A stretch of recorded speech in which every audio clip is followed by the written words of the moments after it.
Sup you beautiful people. Hope you've had a fantastic day. Welcome back to another new episode of What If Naruto Had the Omnitrix. If you guys enjoy this what if, comment down below and let me know. And go ahead and check out other what ifs in the channel after watching this video. Don't forget to subscribe and leave a like, and also share this video with your friends. So now let's start this video.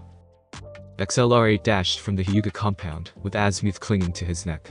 He zipped through the village before pulling to a halt outside the administration building, and became Naruto again. You okay, Azmuth? Naruto asked the Galvin who looked woozy. You need seatbelts when you go that form. Azmuth chided him. I'll take that as a yes. Naruto replied, as he entered the building. He entered the Hokage's office, and saw Hiruzen at his desk. The old man spoke up, so there you are, Naruto. What kept you? I swung by the Hyuga compound to get some answers. And I got them. The boy answered. I see. Hiruzen replied, as he folded his hands. Now then, you said you have someone to help train me for the month besides Azmuth. Naruto inquired. That's correct, Hiruzen began, but sighed. Unfortunately, he got bored waiting for you, so he decided to go elsewhere and wait. What? Naruto asked in outrage. So where do I go to find him? He said he'd wait at the village hot springs. The Hokage explained. Azmuth blinked and asked, Hiruzen, please tell me you didn't call him in. Yes, Azmuth. Him, Hiruzen confirmed, much to Naruto's confusion. I mean, who else at this point besides Kakashi could train him in ninjutsu? Azmuth pondered. I see your point. He admitted. You know who Jiji brought in to train me?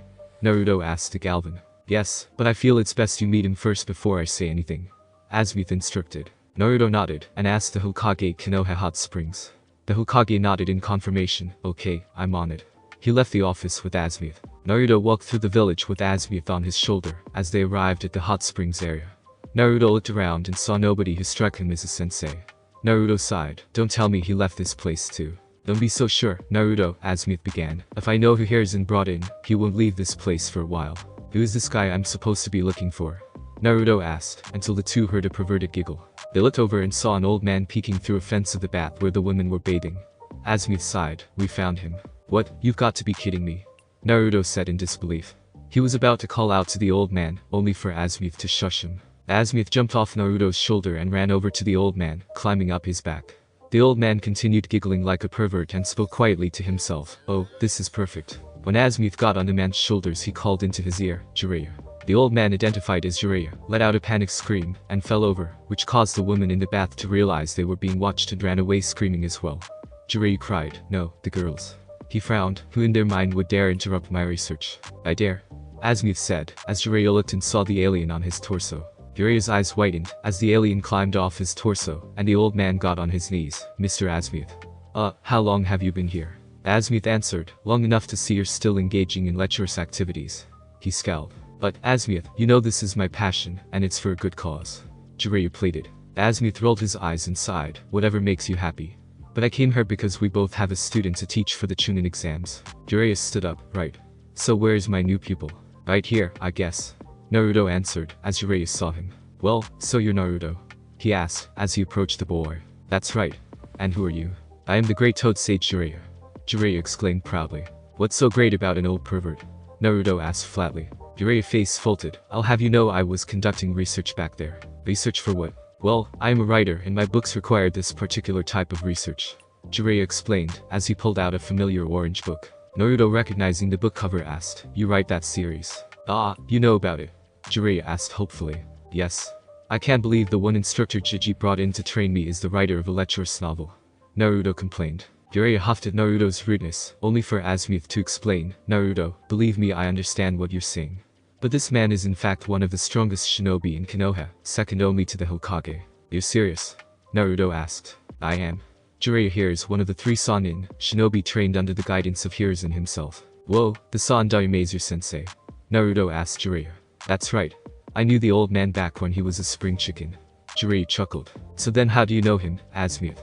Naruto asked. Jiraiya was also one of the plumbers back when we had bases operational in the ninja land. Azmuth explained. Really? Naruto looked at Jiraiya who nodded. That's right. I and many other shinobi plumbers helped keep the village safe from enemy shinobi or alien invaders, Jiraiya explained. Now sensei told me Azmuth has bestowed upon you the Omnitrix like its original user Ben Tennyson, correct? That's right. Naruto confirmed. Good. With the ninjutsu and combat styles I can teach you, they will also benefit with whatever aliens you have unlocked. Wicked, Naruto smirked. So when can we get started? For today I'd like us to spend the day getting to know each other. Jiraiya answered. Naruto nodded. Sure thing. In fact, why don't we grab a bite at my favorite place? Well, then lead on. Jiraiya beckoned him, and the boy led the way. Later at Ichiraku, Naruto and Jiraiya were enjoying some ramen, as Azmuth was hiding in Naruto's pocket. As Naruto ate, Jiraiya looked over at Naruto smiling, while thinking to himself, Naruto, you certainly do have your mother's appetite for ramen. And yet you look just like Minato. Naruto looked over and saw Jiraiya smile, and looked disturbed. What's with you? Nothing, Jiraiya answered, while Naruto still looked creeped out. Okay. So how did you earn the title of Toad Sage? Well, I trained up in the mountain of Maiboku with the Toad summonings in the art of Toad-like jutsu. He explained. Wow. Will I be learning jutsu like that? We'll see. Jiraiya smirked. Oh, I can't wait to get into this training. I'm just so excited. Naruto said in excitement, as Jiraiya chuckled to himself. And thought. He's even got your personality, Kushina. He chuckled in his thoughts. That night Naruto was asleep in his apartment, as Jiraiya was standing on another roof watching over him. Azmuth then flew over on a hover platform and spoke. So, are you truly up to the task of training your student son? Jiraiya nodded. Yes, Azmuth. This time I fulfilled my responsibility as a godfather and trained Naruto for future battles when Kakashi cannot. Hiruzen still has said nothing about his family yet. Azmuth explained. I know. He wanted me to be there when he will reveal the truth. But for now the main focus is to prepare Naruto for the Chunin exams. And then there's Orochimaru. Yes. We already have 3 of his subordinates, and my guards are doing all they can to pry any useful information out of them that we can use, Azmuth continued. And then there's the appearance of this Ninanin. I have my hunches he will return, and with others, Jiraiya nodded. So let's both do our part in training Naruto. Right? Jiraiya agreed. When morning came, Naruto woke up bright and early and got ready before meeting with Jiraiya and Azmuth down by the river. When he arrived he saw the two waiting for him. I'm here. Morning, Naruto. Nice to see you made it on time. Jiraiya greeted him, glad Kakashi's tardiness hasn't rubbed off on you. Azmuth spoke to him, and I hope some of your traits don't rub off on him. Jiraiya chuckled sheepishly. So Ero-sensei, what are we starting out with today? Naruto asked. What did you call me? Jiraiya asked in shock. Ero-sensei. Seems fitting. Naruto smirked. Azmuth couldn't help but chuckle. That's you to a T, Jiraiya. Jiraiya rolled his eyes. Well, Naruto, today we'll be doing a little one-on-one taijutsu spar. I want to see exactly how you stand in terms of close combat. Without using the Omnitrix. Naruto sighed that he couldn't use his edge, but abides by his new sensei's request. Azmuth watched as Naruto fought against Jiraiya, who was toying around with Naruto, even when he was throwing all he had against Jiraiya, even with the use of shadow clones. Naruto was looking out of breath, while Jiraiya was standing without even breaking a sweat. I hope you don't expect to actually defeat me, Naruto. As if a simple genin can defeat a shinobi of my rank. Jiraiya told him. I have one shot left. And I know it's all I need now, Naruto warned Jiraiya as he formed hand signs, henge. Suddenly in a poof of smoke, Naruto was replaced by a busty curvaceous female version of himself. Hey, they're handsome. The transformed Naruto winked at him. Jiraiya's eyes whitened as blood spurted out of his nose. He fell to the ground looking passed out, as Naruto transformed back. Yes. Gotcha with my legendary sexy technique. Suddenly he found Azmuth on his head pulling his hair. Ow. Hey. Azmuth, what gives? You little runt. I should have known you'd inherit some trait of Jiraiya's before you even met him. Get off me. Naruto pried the Galvan off his head and dropped him on a boulder. Geez, you pull hard. Jiraiya got up and wiped his nosebleed. Not bad, Naruto. You bested me with one technique. Which was a genius move, he grinned, much to Azmuth's dismay. But that technique won't work on everyone. I know that much. Naruto admitted. But how did I do in terms of sparring with you? You did okay for an amateur, but I went easy on you. You don't have what it takes to fight someone at my level with ninja skills alone. But with proper training and motivation, you will stand a better chance against a shinobi lower than my level, even when you don't use the Omnitrix. Thanks, sensei. Naruto smiled. Azmuth spoke up. Okay, Naruto, you catch your breath, and once you're rested up I shall unlock some new aliens for you to use in the Chunin exams. New aliens? Alright. Naruto cheered. And so after Naruto rested, while Jiraiya went around to spy on some girls hanging out by the waterfall, Azmuth was prepared to unlock another few aliens for Naruto. Naruto held out the Omnitrix, as Azmuth turned the dial a few times in a code before it was activated. He spoke up. Alright, Naruto, tried the first alien on the screen. Naruto nodded and pressed down on it, and transformed. Naruto House stood as a humanoid plant-like alien, with a green and black body, a flame-patterned head, and feet that looked like roots holding rocks. On the torso was the Omnitrix symbol. Naruto spoke up in a stuffy nasally voice. Whoa, another plant-like alien. That is not merely a plant-like alien, Naruto, Azmuth began. You are a Methanosian from the planet Methanos. He took a whiff and waved a hand around. Ryu, is it me? Yes, you'll find Methanosians have distinct rotten stenches, Azmuth continued. These aliens are in a way a combination of Pyronite and Florana. You mean in this form I can manipulate plants and use fire? He gasped. Precisely. Azmuth confirmed. Wow. So what did Ben call this alien? Swamp fire. Nice. And you know this seems like a fitting alien to serve in Konoha. Naruto admitted. How so? Azmuth wondered. Well, the village of Konoha is hidden in leaves, and is located in the land of fire. A plant and fire type alien seems like the ideal alien to serve here. He explained. Very thought out. Azmuth admitted. So what should I also know of when in this form? Well, like the Forerunner, you can still regenerate your body, but if you're attacked while doing so, the process will be slowed down, Azmuth began, and the only plant you won't be able to control are weeds. That could have made gardening easier. Swampfire sighed, but decided to test its power out by launching fireballs fueled by the methane inside his body, and controlled some roots from a nearby tree, until the Omnitrix timed out, and he became Naruto again. After waiting for the Omnitrix to recharge, Naruto used it and transformed again. High new form was small and white, with his body looking like it was made out of silicon, and the Omnitrix symbol was located on his forehead. Wow, check me out, Naruto said with a voice that sounded high-pitched and echo-like. Whoa, what's with my voice? He asked. This, Naruto, is in Sun Erosion from the planet Sun Erosia, Azmuth explained. The aliens have the ability to scream ultrasonic frequencies that can stop incoming projectiles in midair, and can distort an enemy's sense of hearing. For greater effects, they also duplicate themselves. Duplicate? Sweet, I wouldn't even need to use shadow clones well in this form.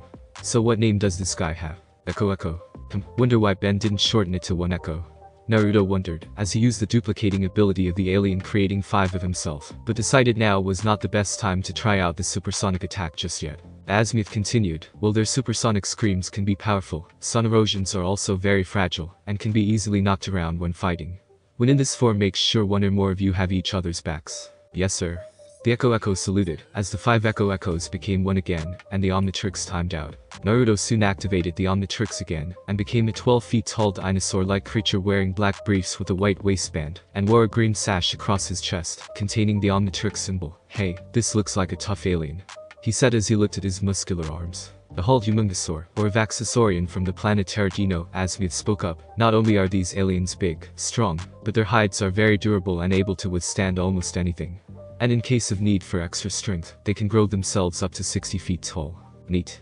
Humungosaur admitted, as he flexed his arms. But its greatest strength being height is also a weakness to it. Bigger and stronger can also make you slower.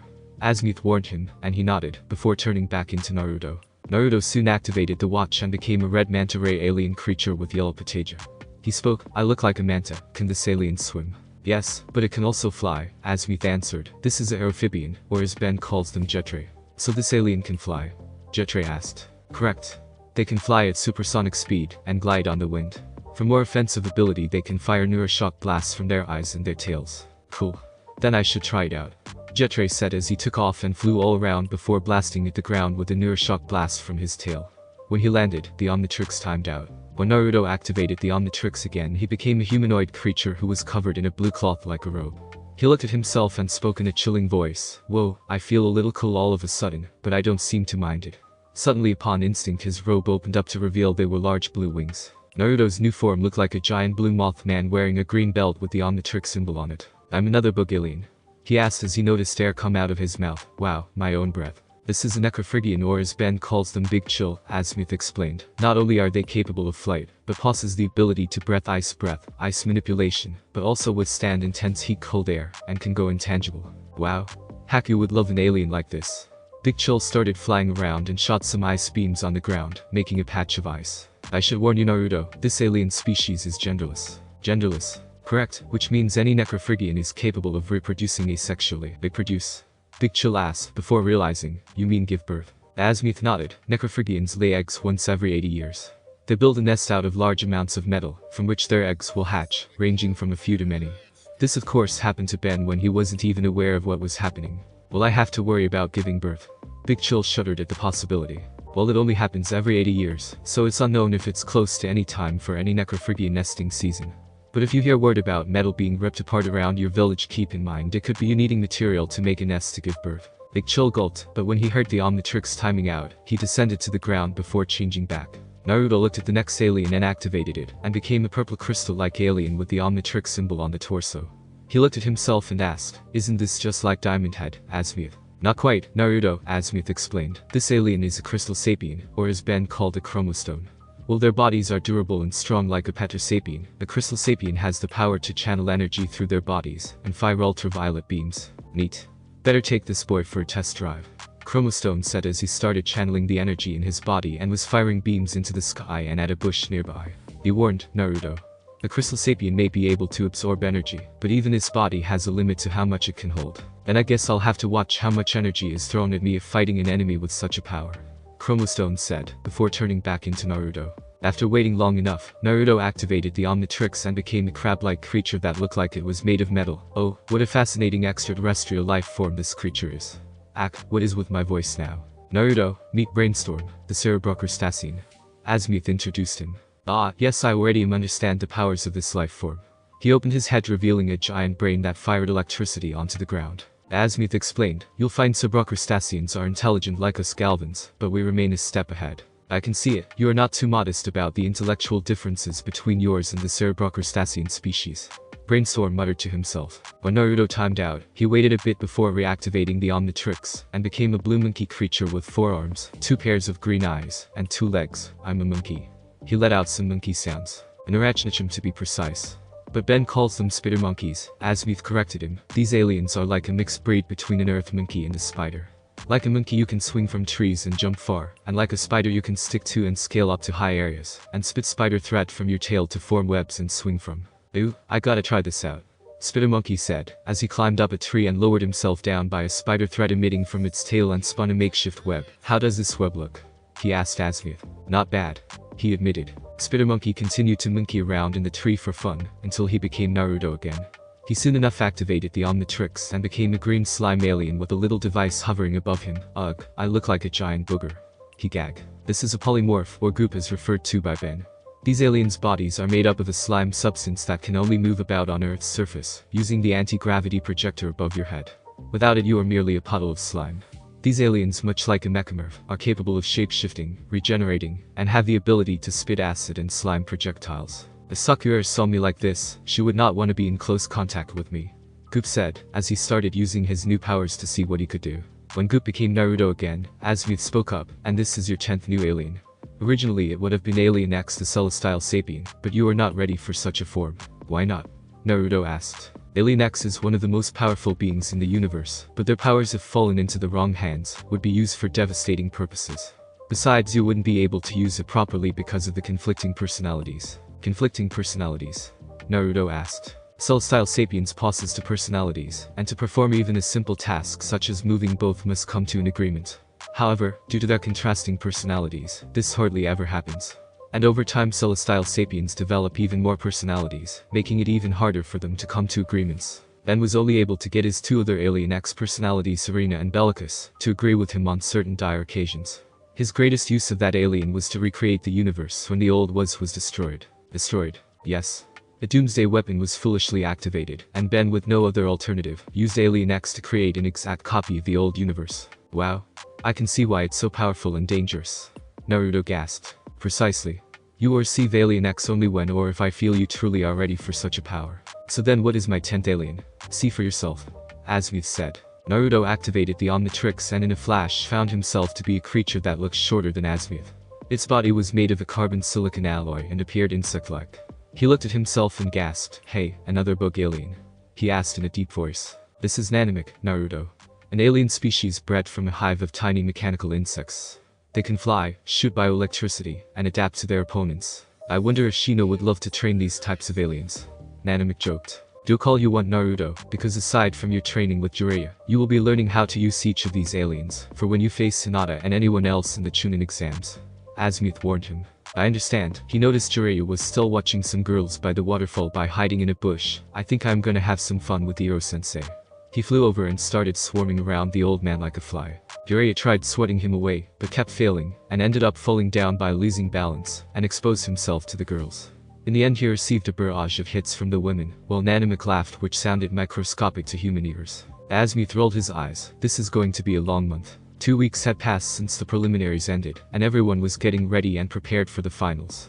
In the administration building, Hiruzen was speaking with Azmuth, along with Ibiki, Anko, and Hei present. Are you serious? Hiruzen gasped. Azmuth nodded. I'm afraid so.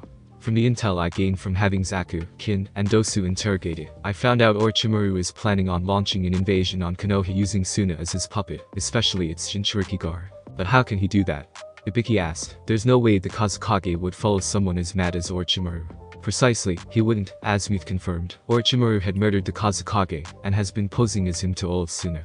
Anko frowned and clenched her fist. This is just like him, she said firmly. What can we do about it, Sandaime-sama? Hade inquired. We'll only inform the Jonin of this matter. If this got out, we'd only be giving Orochimaru another chance for him to reformulate his plan, and once again leave us in the dark. He explained. Ibiki, Anko, Hade, gather all available Jonin for an emergency meeting tonight. Yes sir. The three bowed their heads, before taking their leave. Hiruzen, seeing he had some alone time with Azmuth, spoke. So, Azmuth, how's Naruto's training coming along under yours and Jiraiya's guidance? Well, he's actually been coming along well. Learning how to use those new aliens I unlocked for him certainly has him motivated. And how's Jiraiya's teachings? Hiruzen asked, with a raised brow. Azmuth's eyes darted from left to right. They've been so-and-so. What do you mean by that? Hiruzen wondered. Well, Jiraiya does teach Naruto. The boy has to use certain methods to get his attention, especially when there are ladies about. I see. Hiruzen answered, knowing what the Galvan meant, and what have they covered so far. Well, Jiraiya had him sign the Toad summoning scroll so he could be connected with the Toads. He even summoned Gamabunto on his first try. And how did that work out? The Hokage asked. At first Bunta was skeptical about Naruto actually summoning him, but Jiraiya gave Bunta his word it was Naruto, he explained, and you know Bunta won't accept anyone to summon him, until they shared a drink. So Naruto negotiated with him, saying if he would allow usage of summoning him and any of his kind, he would drink with him to their heart's content when he came of age. Hiruzen rubbed his forehead. Naruto may realize that will come back and bite him in the ass. Don't we all know that? Azmuth asked rhetorically. And what else? Jiraiya's also been keeping Naruto in shape, so that he won't always have to go alien in order to fight. How so? By teaching him to control the Kyuubi's chakra on his own. Hiruzen looked worried. How is that going? Surprisingly well, actually, Azmuth admitted. I guess even the demon itself is starting to realize how much he is dependent upon Naruto as Naruto is with him. And there hasn't been any issues involving the demon trying to control his movements while he's using the chakra. No? Naruto's shown he's been in complete control while using it. At least while using a certain amount of it. I see.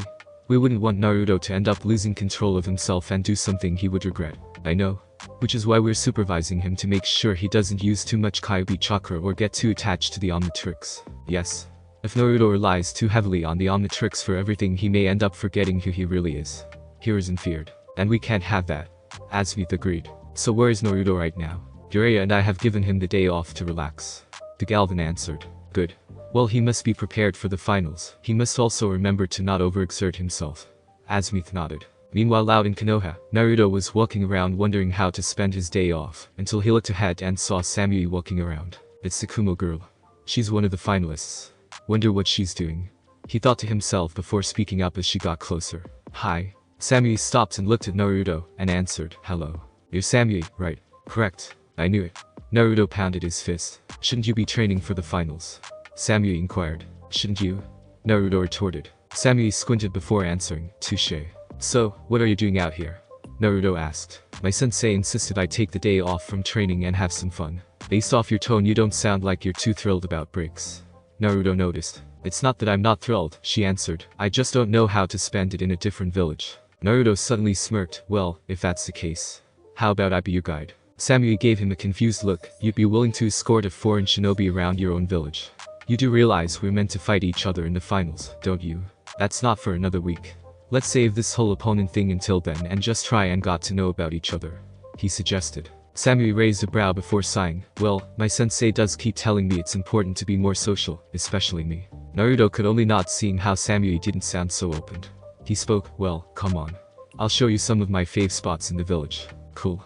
She admitted, as she followed him. And so Naruto showed Samui around the local spots in the village, from the market, Ichiraku, the park, and they finally stood outside the Ninja Academy. And this is where I graduated, the Ninja Academy, Naruto concluded. Probably nothing like the one in your village, huh? It does look slightly smaller than ours. Samui admitted. Really? Naruto asked. Well, when I become Hokage, I'll have to look into making the academy bigger. Hokage? Samui asked curiously. Yeah. That's kinda my dream. Become Hokage. He admitted. I see. And why, pray tell, do you desire to become Hokage? Naruto answered. Because all my life people have looked past me and down upon me almost like I should never have been born. Plus I want to protect those I care for. Samuel looked taken aback by his next reason. A friend of mine taught me that when someone has special in their life to protect, only then can one become strong. And by becoming Hokage, I will truly be able to protect everyone in the village and get even stronger. Samuel felt moved by his words. You amuse me, Naruto. Naruto looked at her. I do. Samuel nodded. When I first met you I thought you were a bit of an oddball. But after hearing such a speech, there's more to you than I thought. Thanks, I guess. Naruto answered, not sure what else to say. Samuel continued, I look forward to seeing you in the finals. Same to you. Naruto admitted, as Samuel turned to leave but looked back at him with a genuine smile. And thanks for the tour. Naruto blushed and thought, wow, she's got a good smile. He then answered, you're welcome. And with that Samuel left. Naruto spoke to himself, she's a nice one, once you get around her apathetic tone. I think if she smiled more she may learn to be more open. He shrugged before continuing on. Meanwhile at the Hyuga compound, Hinata was sparring with her mother, while using her anodite abilities. Hitomi was blocking some of Hinata's mana blasts, until Hinata managed to fire a blast big enough to break Hitomi's mana shield. Hitomi smiled, well done, Hinata. Thank you, Mom. Hinata said, as she helped her mother up. These last 2 weeks have really been good for you, Hinata. You think so? She asked, as her mom nodded. Now then, tell me more about Naruto, she requested, as Hinata blushed. You mentioned how he was what drove you into getting stronger. Yes. Everyone's always put Naruto down, feeling as if he'd never amount to anything. Hinata began in sorrow, but no matter what they said, or how much he'd fail, he always has that driving courage to pick himself up and keep trying no matter what. Hitomi smiled, he truly does sound like a wonder. Hinata smiled, he is. I just hope I can face him in the finals. She said with her smile shifting down. Hitomi laid a hand on her daughter's shoulder. I'm sure you can, Hinata. Remember, Naruto won't hold back, and neither should you. Both of you fight to the best of your strengths, and when it is over you'll still be friends, maybe even something more. She winked, as Hinata felt flustered. Meanwhile up above in space on Valmark's ship, the young warlord was in his command chair, as Ninanin was speaking. Sir, the Chunin exam finals are about a week away. Yes. Which means it'll be that much closer for me to launch my invasion of the village. Valmark said. But, sir, what of Orochimaru? Surely you know if we get in the way of his plans he'll turn the shinobi on your forces as well. Ninanin explained. Which is why we will only be targeting the Konoha shinobi, Valmark answered, and if the invasion by miracle fails, it'll only further my plans of incorporating an alliance between Orochimaru and myself. He got off his chair and looked out a window of his ship to look down on the planet. After all, we both want something Konoha has. He snickered to himself. That night at Naruto's place, the boy was fast asleep, until he woke up inside his mind and saw his alien counterparts and new ones present before him and the fox's cage. Hey, guys. What's going on? We believe the fox there has brought us here. Heedless said, motioning to the cage, as the demon appeared. Correct you are, Heedless. He confirmed. So that's the big demon that's been the big talk about? Human Gaosaur asked. That's right. Fourarms nodded. Sucks to be you being stuck in there. Spitter said, while making monkey noises. Be silent, you little bug ape. The fox ordered, as Spitter crossed all of his sets of arms. Alright, Fox, what is all this about? Diamond had inquired. I just wanted to check in on my carrier, seeing as how he's been using what little chakra I've bestowed upon him as of late. Is that really all? Grey Matter asked, skeptically. The fox answered, no it isn't. I had a feeling it wasn't. Brainstorm said. I felt like you've been in the dark for far too long, the fox began. Since Azmuth wasn't going to tell you, I guess he wanted me to be the one to tell you. Tell me what? Naruto asked, getting annoyed by the secrecy. The truth behind the Suna shinobi, Gar. What do you know about Gar? Naruto asked, wanting to get the answers he's been wondering. Your suspicions of him being like you are not false. Wait, you mean Gar? Yes. Gar houses the sand spirit known as Shikaku. Shikaku? Naruto and the aliens asked. Yes. Another tailed beast like myself, who was sealed inside of a tea kettle by Suna shinobi long ago. Any human who hit him sealed inside of them descended into madness, taking many lives. What do you mean? Naruto asked. Anyone with Shikaku sealed inside them can no longer sleep peacefully, the demon began. If one tries to sleep, Shikaku will take control and use its vessel to do whatever it pleases, mostly killing. Naruto remembered the rings around Gar's eyes. So Gar doesn't sleep because it's to suppress Shikaku's influence. Yes. But as you can see, that only further makes Gar himself unstable. The fox noted. Sleep deprivation is certainly not good for one's health. Brainstorm said. So why tell me all this of all times? Naruto asked. So that when or if you come face to face with him you'll better understand how to face him. That's actually nice of you, Kyubi. Naruto smiled. Wait a minute, Big Chill spoke up. If the demon Gar possesses named Shikaku, then shouldn't the fox here have a name too? They all looked up at the fox, as Naruto spoke up. Do you have a name?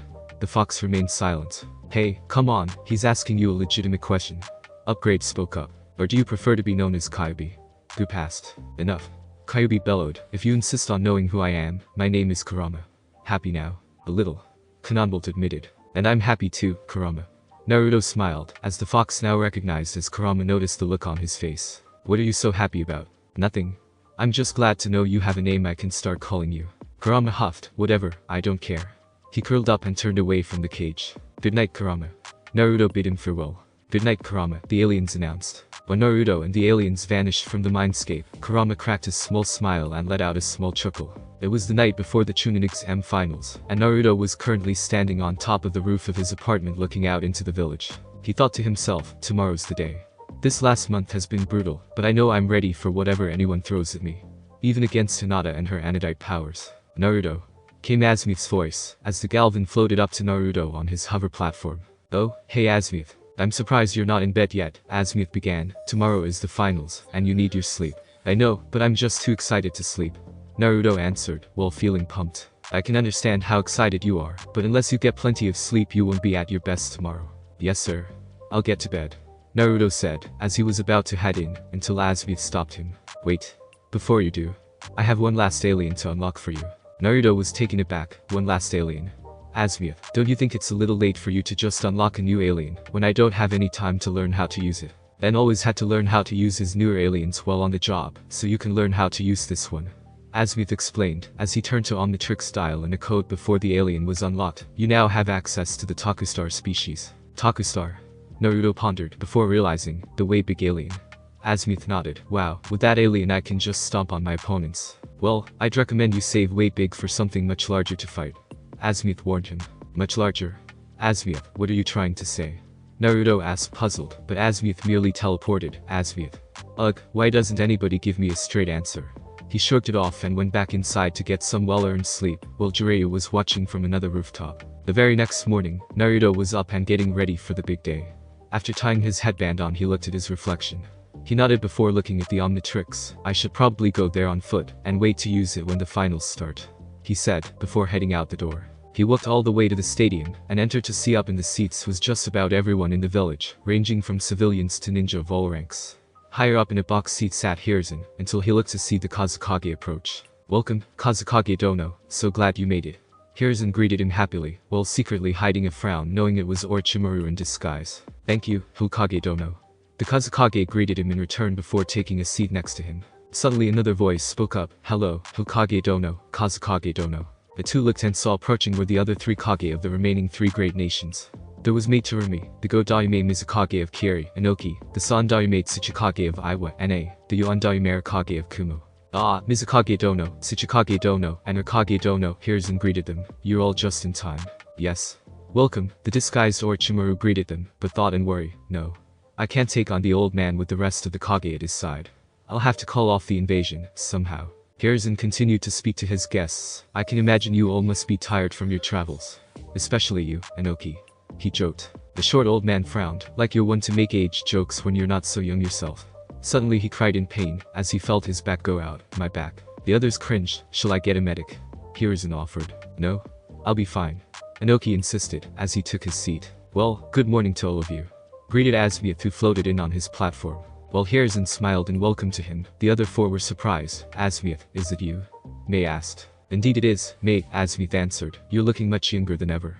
He complimented her, making her blush. Oh, Azmuth. She giggled like a schoolgirl. The Galvan turned to the Hokage Dono. I see we've been keeping ourselves in excellent shape. The Hokage smirked smugly. He then looked to Inoki. I see despite your age and your back, you're still mobile, Inoki. Not even age can slow me down. Inoki answered. Clearly, Azmuth then looked over at the disguised Orochimaru, and Rasa, how soon are these days? Couldn't be better, Mr. Azmuth. The fake Kazekage answered. What exactly are you doing here anyway, Azmuth? I asked. Yes. We haven't seen or heard word for you for many years. Mei added. Not since the day we all shut down our plumber's bases. Inoki reminded him. Let's just say I've come back to Earth because I am investigating something. He explained. What kind of something? The disguised Orochimaru inquired. That's what I'm trying to figure out. Azmuth answered, as he and the rest of the Kage looked to see the Proctor Genma about to address the challengers. Welcome to the TuneIn Finals, he began. I am your Proctor Genma Shiranui. These matches you will partake in can go either way, and you're allowed to use anything. But I will step in should I see fit to. Now then, the first match will be between Naruto Uzumaki and Hinata Hyuga. Up in the crowds the people applauded and cheered in excitement, while in the crowds were each of the rookies who didn't make the finals. Sakura sat with Ino and Chaoji, while Hiashi, Hitomi, Hanabi, and Niji sat together. When all the other competitors left for the stands above, Naruto, Hinata, and Genma were the only ones on the arena. Genma stood between the two competitors. As Naruto spoke up, "Before we begin, I'd like to say something," he told Genma. "Make it quick, you got a lot of people eager to watch the match." Naruto nodded and spoke up. "Hinata, I want you to know that no matter what the outcome is of this match, you're still my friend." "Naruto," Hinata gasped, feeling a bit flustered. "But we should still fight to the peak of our strengths without holding back," Naruto continued. "Can you do that for me?" Hinata smiled and nodded. "Yes. Let's fight at our best." Naruto smirked. "Good." Genma, seeing they were done talking, spoke up. "Match number 1 begins now." When Genma called it, he jumped away, as both Hinata and Naruto went at each other, exchanging taijutsu blows for the opening. "I should hold off on using the Omnitrix until Hinata decides to use her anodite abilities on me," Naruto thought, as he intercepted a punch from Hinata. Hinata thought as well, while dodging a kick from Naruto. "I'll wait a bit and surprise Naruto with my power." Up in the crowds, many people watched in amaze at the two's fighting prowess, while the 4 Hyugas and the 5 Kage watched in the biggest of astonishment. I spoke up, "That Hyuga girl truly is fighting just as a Hyuga should." "And that boy, Naruto Uzumaki," Inoki continued. "He does appear to be holding his own very well." "You have no idea," Azmuth muttered. Naruto saw Hinata activating her Byakugan, while preparing to use her family gentle fist art, jumped back so not to be too close to her. "Shadow Clone Jutsu," he called, as he summoned 5 shadow clones. Hinata prepared herself, as the 5 Narutos fought her using their basic combat styles. Hinata was doing her best to dodge, but against all the clones surrounding her from all sides wasn't giving her any chance. Hinata frowned and knew it was now or never. She released a shockwave of mana from her body. The shockwave upon hitting the clones caused them to dispel, while the real Naruto fell backwards and onto the ground.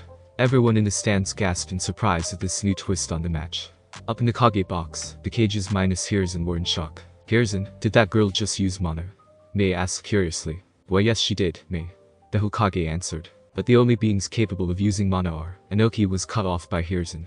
"Anodites, that's correct. Now things are really looking interesting," Ba said, as he watched the match with interest, while Orochimaru watched as well, desiring to see more. Naruto got up and saw Hinata levitating up off the ground while harnessing her mana. He spoke. "Okay, time I really pulled out the big guns." He activated the Omnitrix and transformed. Frankenstrick. He pumped his arms up. Hinata was surprised, as everyone else in the stands. The cages looked even more shocked than when Hinata used mana. "That boy just transformed, and not using henge," Inoki noticed. "How is that possible?" I asked in confusion. Suddenly the other Kage's eyes fell on Azmuth, as he spoke. "What? Azmuth, does that boy have what I think he has?" Mei inquired. "If you mean my greatest creation that was used to protect the very universe many years ago, then you are correct. You entrusted such a power to a mere child?" I asked in somewhat disappointment. Azmuth gave him a stern look. "Unless you forget, Hokage Dono, the last wielder of the Omnitrix, was only 10 years old when he first used it." "I have not, but I also remember how much problems and danger the last wielder brought. I admit, Ben needed more discipline and restraint, but in the end he turned out better than I ever gave him credit," Azmuth explained. "And I have my hopes Naruto will as well." Frankenstrick started blasting at Hinata using his electricity blasts, while Hinata was using her mana to block his attack. However, Frankenstrick's blasts of electricity proved to be too overwhelming to Hinata's mana shields. When her shields cracked, Hinata quickly sent another mana blast that was actually a lasso that ensnared Frankenstrick's feet. When she tried to trip him, she couldn't pull hard enough, and Frankenstrick launched another blast at Hinata. Hinata quickly unleashed her hold of Frankenstrick's feet and jumped aside to avoid the blast. She thought about what to do, before an idea came to. She surrounded herself in a mana energy bubble and charged at the transformed Naruto. Upon making contact, Frankenstrick gripped the bubble, only for a small opening to appear, as Hinata thrusted her right arm forward, and started poking away at her opponent's pressure points. With Frankenstrick's skin being very thick, she really had to jab into him to get any effect, but with her mana energy increasing her gentle fist strikes, it was getting the job done. Frankenstrick was backing down, feeling his chakra network getting blocked, before the Omnitrix timed out and became Naruto again. Hinata spoke as powered up again. "I'm sorry that hurt, Naruto. But like we promised. No holding back." Naruto got up. "Yeah. We did promise. And that's why I'm gonna show you I'm not all aliens here." He started powering up Karama's chakra, much to Hinata's confusion. "Your chakra, but I shut it down. Maybe my regular one, but I have more powerful chakra should I need to use it," Naruto answered, as his famed red chakra surrounded his body. The crowd watched in surprise, as did the cages. Naruto took off like a shot and attacked Hinata, who was using her mana shields to block Naruto's strikes. She blasted him away, but he kept getting up and attacking her. Naruto thought as he kept his assault up, if I can wear Hinata out long enough I can end this match. Hinata was struggling to keep up with Naruto's speed, but found herself getting weaker and weaker. Naruto spun kicked Hinata sending her flying backwards, but hovered inches above the ground so not to crash. Naruto saw the Omnitrix was recharged, and smirked, now to end this fight. He activated it and transformed, Echo. The white alien still powered by Karama's chakra ran for Hinata, multiplying into 4. All 4 surrounded Hinata and released an ultrasonic scream at her. The 4 screams combined from all sides was distorting Hinata's concentration. She eventually lost consciousness from all the ringing in her ears and fell to the ground. Gemma seeing this, went over and checked Hinata seeing she was in no condition to continue fighting. Naruto Uzumaki is the winner, he declared, as Echo became Naruto again. There was a pause, until Sakura cheered causing just about every other watcher in the stands to applaud and cheer. Naruto smiled to hear all the praise and recognition from everyone, and waved. When he saw 2 medical ninja come by with a stretcher, he reached down and pulled Hinata up. When he was under her shoulder, the girl opened her eyes a bit and saw him. Naruto? She asked quietly. Naruto answered, take it easy Hinata. You did great. He laid her on the stretcher and watched as the medic ninja took her away. As Naruto headed back for the competitors' stand, the Kage were discussing, that was quite an impressive match. Mei folded her hands. Indeed. Agreed. Hiruzen, you've got some good fresh meat this year. Inoki noted. I know. The Hokage answered, while the fake Kazekage remained silent, while his eyes darted all around. Up with the competitors, Naruto arrived, as Shikamaru was the first to speak. That was a good match, Naruto, he admitted. Yes. Both you and Hinata fought well, Shino added. Thanks you guys, hope my aliens haven't intimidated you into not wanting to fight me. Honestly, I hope I never fight you, Shikamaru admitted. From below Genma called out, will Kankuro and Chijuro come down to the arena? Kankuro looked at Temari who nodded and spoke, I forfeit the match. Chijuro and every other competitor was surprised to hear Kankuro's withdrawal, until Genma announced, because of Kankuro's withdrawal match, 2 goes to Chijuro. Chijuro sighed, great a default win. I was hoping to actually do something. Naruto patted his shoulder, it ain't over yet, man. Just keep it together. Thanks. He smiled. Naruto continued to look around thinking about the one thing that's been on his mind since the finals began, where is Sasuke? Will the next 2 competitors Temari and Shikamaru Nara come down at once? Genma called. Shikamaru sighed, well, I don't want the training Asuma-sensei put me through go to waste. And with that he went down to the arena followed by Temari. Soon everyone watched as the 2 shinobi fought with Temari using her wind jutsu against Shikamaru, who was trying to devise a strategy to turn the tables. He eventually caught Temari with his shadow, but withdrew from the match, causing a lot of people in the crowd to boo him. After Temari was granted victory the 2 went back up. Naruto watched the next match between Lee and Samui, and could hear all the way from below in the stands, with the cheers of Samui's teammates, while Tenten herself was cheering Lee on, or would-be guy was screaming like a banshee, while praising Lee's performance. Lee was using his taijutsu against Samui, while the busty Kumo girl was using her tanto to strike at Lee, but unlike her match with Ino, this match was really pushing her to her limits.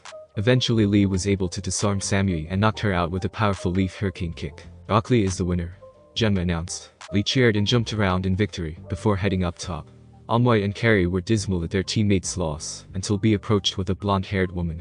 B spoke, come on you two, turn those frowns upside downs. The woman rolled her eyes, but spoke, I know you all hate seeing Samui lose, but she did the best she could do.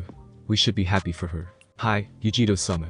The 2 young Kumo shinobi answered. As Genma was about to announce the next 2 competitors, appearing on scene were Kakashi and Sasuke, and you are?